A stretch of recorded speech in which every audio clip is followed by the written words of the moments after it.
e quais são os prós e contras de cada uma das plataformas de back-end. Primeiro, Bubble. Qual o grande pró de se usar o Bubble como um back-end? É muito fácil de usar. É estupidamente fácil de usar. Tanto é que você não precisa nem... É como eu falei lá atrás, você não precisa nem se preocupar com autenticação, com o token, nada disso, galera. Você bota uma açãozinha, criar coisa, cadastrar coisa, login de coisa. É muito fácil, é muito intuitivo. Por isso que eu sempre sugiro o Bubble para quando você quer criar o teu primeiro aplicativo, validar a tua startup, porque é muito fácil. É fácil de criar, é fácil de aprender, é fácil de dar manutenção. Agora, quais são os contras de se usar o Bubble como back-end? Primeiro, não possui boa performance para grandes volumes de dados. Como assim, Renato? Fale em números. Calma, meu querido, eu vou mostrar isso no teste de performance daqui a pouco. Bubble fica muito caro quando escala, galera. Então não só ele não tem uma boa performance para grandes volumes de dados, ele até te permite ir escalando, mas ele vai escalando caro. Especialmente quando você compara com essas outras opções. Daqui a pouquinho eu mostro isso para vocês. Zano. Zano tem um grande pró, que é o seguinte, ele é no-code, galera. Ou seja, você consegue criar aquelas funções de forma visual. O Zano é legal nisso, ele tem uma interface gostosa. Então você monta a tua função, monta teu loop, vai encaixando as ações ali, funciona super bem. Ou seja, é mais intuitivo. Quais são os contras do Zano? O plano free deles é super limitado. Então eles permitem ali 10 requisições a cada 20 segundos, que pô, é realmente só para uma pessoa usando, testando, né? O plano launch deles, que é o mais barato, ele é bem limitadinho. Ele é quase que um plano para você passar reto para o Scale, que já é um plano de $200 ali.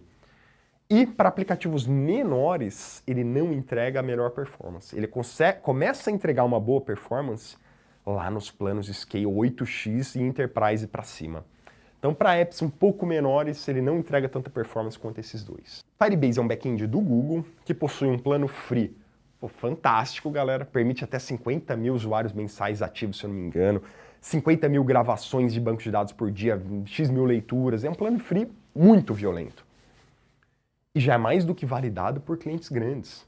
Então, pô, quem usa New York Times, Alibaba, a Lyft nos Estados Unidos, que é concorrente do Uber, já usa Firebase. Então a gente sabe que é um back-end parrudo que aguenta. Quais são os contras do Firebase? Primeiro, Firebase não é no-code. Firebase é low-code. O que isso significa? Que para criar aquelas funções, você precisa cair no código.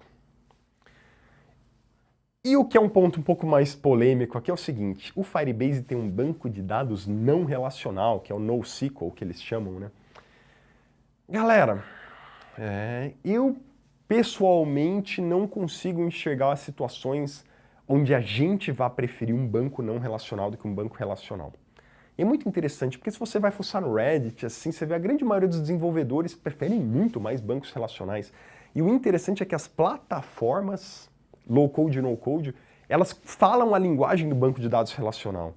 Então parece que quando você está usando o banco de dados não relacional do Firebase, parece que você está indo um pouco na contramão. A galera do Firebase aí sabendo o que eu estou falando, né? Chegamos ao Supabase. Supabase, galera, primeiro pró, é um banco Postgres. O Postgres é um banco de dados relacional que hoje ele é o standard, ele é o padrão praticamente para aplicações, é o banco de dados mais usado, tem um monte de extensão, inclusive aquele pgvector. É um banco de dados extremamente popular, robusto, escolhido pela grande maioria das aplicações.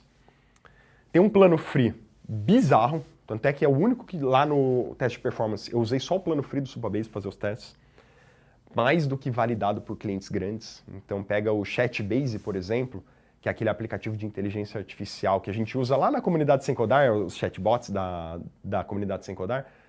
Pô, são Chatbase. Chatbase tem mais de 5 milhões de usuários, galera, com o Supabase rodando nos bastidores. De todos, ele é o mais barato. A gente vai ver isso nos testes de custo. E ele é open source. Ele não tem lock-in, galera.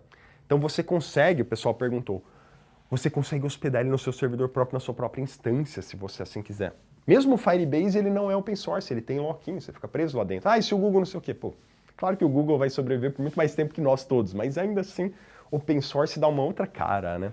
Esse é um trechinho do podcast Sem Codar. Se você curtiu, vai aqui no link nos comentários ou na descrição do vídeo para assistir a entrevista completa. Te vejo lá.